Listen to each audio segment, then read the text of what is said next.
ह्या 3 गोष्टी नेहमी फॉलो करा, म्हणजे कोणी तुमचा कधीच विश्वासघात करणार नाही, कधी कोणी तुम्हाला धोका देणार नाही. याला सायकॉलॉजी ऑफ डिस्ट्रस्ट म्हणतात. काय ते मी तुम्हाला सांगतो. जेव्हा तुमच्या आयुष्यात कुठल्याही प्रकारचं संकट येतं, त्यावेळी कोणीही तुम्हाला इमोशनली सपोर्ट करेल, इमोशनली मदत करेल याची अपेक्षा ठेवू नका.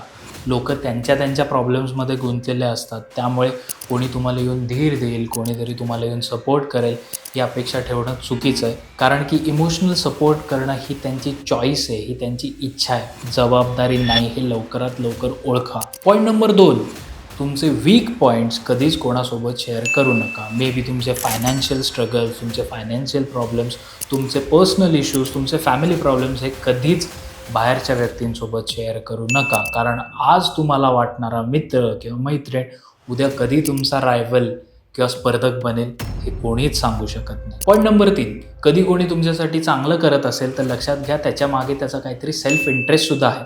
कोणी चांगलं म्हणून करत नाही आहे, त्याच्या मागे त्यांचा काहीतरी उद्देश आहे, त्यांना तुमच्याकडून काहीतरी हवं आहे.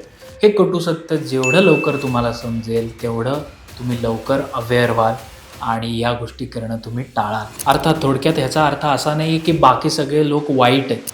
याचा अर्थ हाच आहे की प्रत्येकजण आपापलं अस्तित्व जपण्यासाठी लढतोय, प्रत्येकजण स्वतःला प्रूव्ह करण्यासाठी लढतोय. कोणीही इथे चॅरिटी करत नाही आहे. म्हणून दुसऱ्यांवर डिपेंडंट राहण्याच्या ऐवजी सेल्फ डिपेंडंट व्हा, स्वतःला प्रबळ करा.